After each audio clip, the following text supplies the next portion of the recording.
गुरु प्यारी साथ संगत जी, आज फिर से एक सुंदर सी साखी आप सभी को सुनाने जा रही हूँ।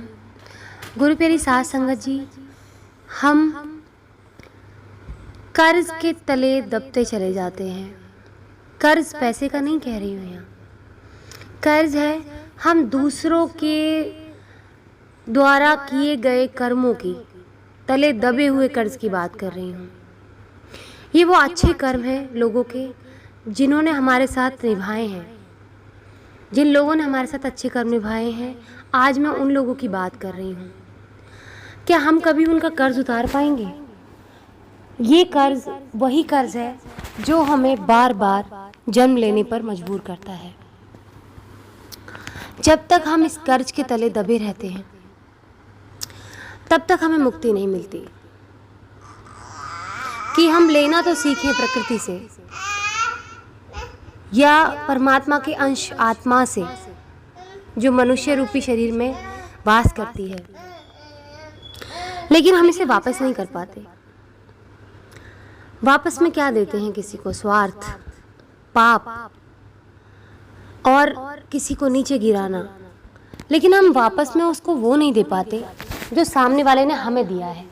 जैसे कि परमात्मा ने हमें बहुत कुछ दिया है, प्रेम दिया है, ये प्रकृति दी है, लेकिन हमने वापस में अपने परमात्मा को क्या दिया है? इस प्रकृति को उजाड़ा है। प्रेम तो हम शायद कभी दे ही नहीं पाए उनको।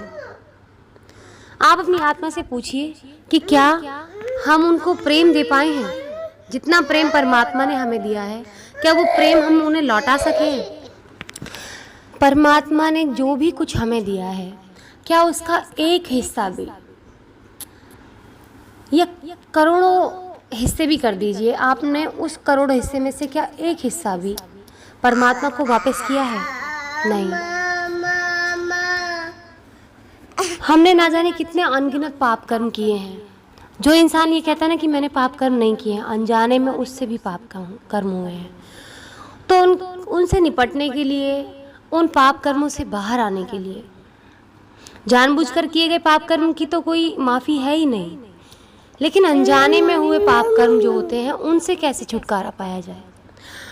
तो आइए गुरु प्यारी साथ संगत जी, सुनते हैं आज की ये सुंदर सी साखी जो हमें बताएगी कि किस तरह से हम अपने अनजाने में हुए पाप कर्मों से मुक्ति पा सकते हैं। दूसरा कि जो कर्ज हमने अपने परम पिता परमात्मा से ले रखा है, उसका एक हिस्सा भी हम कैसे चुका सकते हैं। वो एक हिस्सा मैं बात कर रही हूँ करोड़वें हिस्से की बात, क्योंकि हम कभी भी माँ के प्यार को या कभी परमात्मा के प्यार को बिल्कुल वैसा वापस नहीं कर सकते। हमारी इतनी औकात ही नहीं बनी है। हम कितना भी कर लें, लेकिन उनके बराबर हम वापस उनको कर ही नहीं सकते। लेकिन हाँ, जितना हमारी औकात है उतना तो हम उन्हें प्यार कर सकते हैं ना, उतना तो वापस दे सकते हैं ना। तो आइए गुरु प्यारी साथ संगत जी, सुनते हैं आज की ये इतनी सुंदर सी साखी। आप सबके मन को ये छू जाएगी। कुंतालपुर का राजा बहुत ही न्यायप्रिय था। वो कभी भी किसी के साथ अन्याय नहीं करता था। वो अपनी प्रजा के दुख दर्द में बराबर काम आता था। प्रजा भी उसका बहुत आदर करती थी। एक दिन राजा अपना भेष बदल के, यानी कि एक ऐसा भेष बना लिया कि उसको कोई पहचान ही ना सके कि वो राजा है। उस भेष में वो अपने राज्य में घूमने के लिए निकला। तब रास्ते में देखता है कि एक बूढ़ा एक छोटा सा पौधा बो रहा था। राजा ने बेचैनी से उससे पूछा कि आप किस चीज़ का पौधा लगा रहे हैं? बूढ़े इंसान ने धीमे सुर में कहा, आम का। राजा ने हिसाब लगाया कि उसके बड़े होने और उस पर फल आने में कितना समय लगेगा। हिसाब लगाकर उसने अचरज से बूढ़े की ओर देखा और कहा, सुनो दादा, इस पौधे के बड़े होने और उस पर फल आने में तो कई साल लग जाएंगे। तब तक तुम जिंदा रहोगे क्या? बूढ़े इंसान ने राजा की तरफ देखा और कहा, आप सोच रहे होंगे कि मैं पागलपन का काम कर रहा हूँ, है ना? जिस चीज़ से आदमी को फ़ायदा नहीं पहुँचता उस पर मेहनत करना बेकार है। यही इंसान की फितरत है ना। लेकिन ये भी तो सोचिए कि इस बूढ़े ने दूसरों की मेहनत का कितना फ़ायदा उठाया है।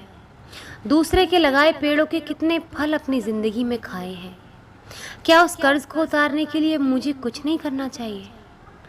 क्या मुझे इस भावना से पेड़ नहीं लगाने चाहिए कि उनके फल दूसरे लोग खा सके?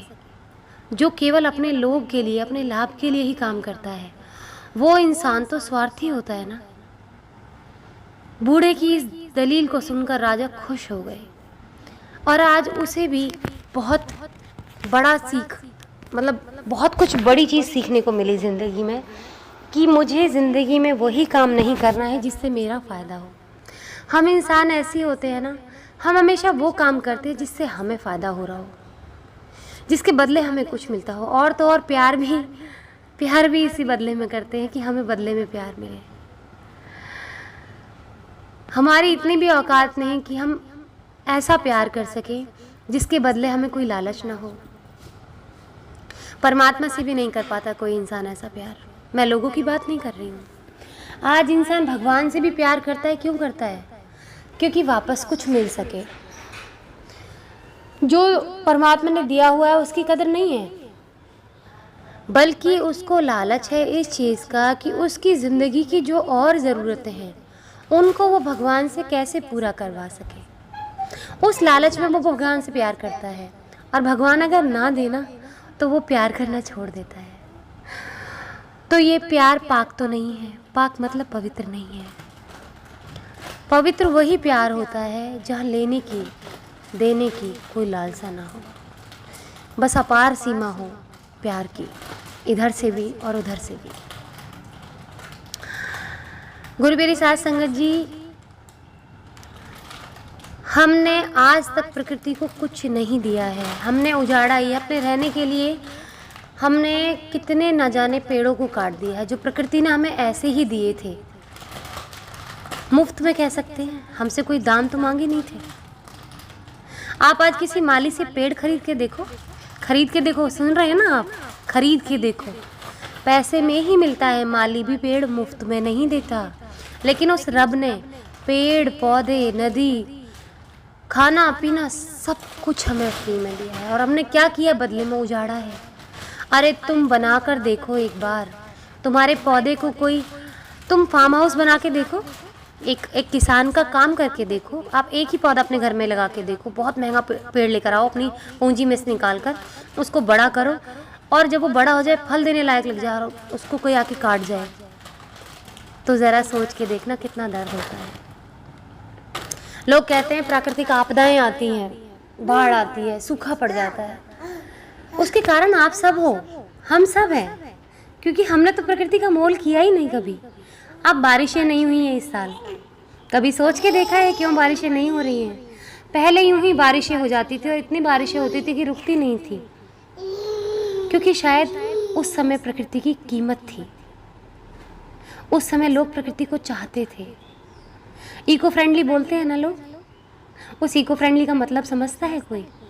सच्चे लोग थे पहले जो इको फ्रेंडली थे, सही मायने में वो थे इको फ्रेंडली। उनको क्या कीमत थी प्रकृति की। अपने घर भी बनाते थे तो बैम्बू स्टिक से बनाते थे और छप्पर बनाते थे, और पेड़ पौधों के बीच में रहा करते थे। प्रकृति की बहुत कदर थी। उन्होंने कभी भी अपना घर बनाने के लिए पेड़ों को नहीं काटा। खाली जगह में ही उन्होंने घर बनाया, जो खाली जगह थी। कभी उन्होंने पेड़ों को बेकदरी से नहीं किया। एक किसान पेड़ों की बेकदरी कभी नहीं कर सकता। इसलिए शायद हमारा देश जब किसान की जगह पर था, इसीलिए सोने की चिड़िया था। आज कर्ज में डूब गया है। कितना आगे बढ़ गया हमारा देश, पढ़ाई में आगे तो बढ़ा है, लेकिन कमाई में कहाँ रह गया। और जब हमारे देश में इतनी टेक्निक्स भी किसी को नहीं पता थी, इतना आधुनिक युग भी नहीं था, इतने बड़े बड़े घर भी नहीं बने थे, इतनी तरक्की भी नहीं हुई थी, तभी भी हमारा देश सोने की चिड़िया था। आज क्यों नहीं है हमारा देश सोने की चिड़िया? क्या कोई चीज़ लुट जाती है उसके बाद क्या उसको दोबारा खड़ा नहीं किया जा सकता? हमारे पूर्वजों ने बना के रखा, कोई बात नहीं, इतिहास में लिखा हुआ है, चोर चोरी करके ले गए हमारे सोने की चिड़िया को, उजाड़ के चले गए। लेकिन बाकी जो आने वाली संतानें थी वो तो उसको बचा सकते थे, बना सकते थे, लेकिन नहीं। इतने सैकड़ों वर्ष गुजर चुके हैं, लेकिन सैकड़ों वर्षों में अभी तक कोई हमारे भारत को फिर से सोने की चिड़िया नहीं बना पाया। उल्टा हमारा देश डूबता जा रहा है। क्यों? क्योंकि प्रकृति की कदर नहीं है, परमात्मा की कदर नहीं है, परमात्मा के अंश की कदर नहीं है। तो इसी तरह भटकेंगे, सब लोग भटकेंगे। इस भव सागर से पार निकलना बहुत मुश्किल है। और ये फिर तो कलयुग चल रहा है। कलयुग में फिर भी इंसान पाप कर रहा है, सुधर नहीं रहा, सब चीज़ें जानता है, क्या नहीं जानता, लेकिन जानने के बाद भी इंसान अभी भी सपने में, अपने गुरूर में, अपने लालच में बिजी है। जिस दिन ये लालच टूटेगा, भ्रम टूटेगा, उस दिन हाथ में कुछ नहीं रह जाएगा। तो अभी भी वक्त है, सुधर जाएं, अपनी प्रकृति का, अपने परमात्मा के दिए की कद्र करें और उसके कर्ज को उतारने की कोशिश करें, उसके कर्ज को चुकाने की कोशिश करें। कैसे करेंगे? उसकी प्रकृति को बर्बाद न करें। हम मन में कल्पना प्रण करेंगे कि हम अपने हर एक बर्थडे, हर एक त्योहार पे सुंदर सुंदर पौधे लगाएंगे, उनकी देखभाल करेंगे पूरे साल। हम लोग केक काटते हैं ना अपने जन्मदिन पे, क्यों काटते हैं? क्यों काटते हैं? हमारा कल्चर नहीं है, हमारी सभ्यता कहती नहीं है केक काटना। उस केक को खा के भी बीमार ही पड़ना है, ठीक है? तो हम क्यों ऐसे काम नहीं करते हैं जो हमारे परमात्मा को अच्छे लगते हैं? एक पेड़ ज़रूर लगाएं जो ऑक्सीजन देता है, आपको ही नहीं देगा, वो औरों को भी ऑक्सीजन देगा। तो आप परमात्मा के ना जाने कितने अंशों की केयर कर रहे हैं, यही कर्ज है, इसी तरह से वापस दे सकते हैं आप, और कोई रास्ता नहीं है। तो भलाई करें, परोपकार करें, अच्छे कर्म करें, प्रकृति को नष्ट होने से बचाएं। आज इसी के साथ इस सुंदर सी साकी को यहीं समाप्त करना चाहूँगी। मिलती हूँ आपसे अपनी अगली वीडियो में नई साकी के साथ। तब तक के लिए खुश रहें, सुमिरन करते रहें, सच्ची सेवा करते रहें, और आशा करती हूँ इस तरह से आप जब परमात्मा से प्यार करेंगे ना, आपकी ज़िंदगी में हर दिन त्योहार जैसा होगा। चाहे आपके पास कम संसाधन हो, लेकिन उन कम संसाधनों में भी आपको संतुष्टि मिलेगी। दिल की संतुष्टि बहुत ज़रूरी है जीवन में, तो इस बात को हमेशा याद रखें।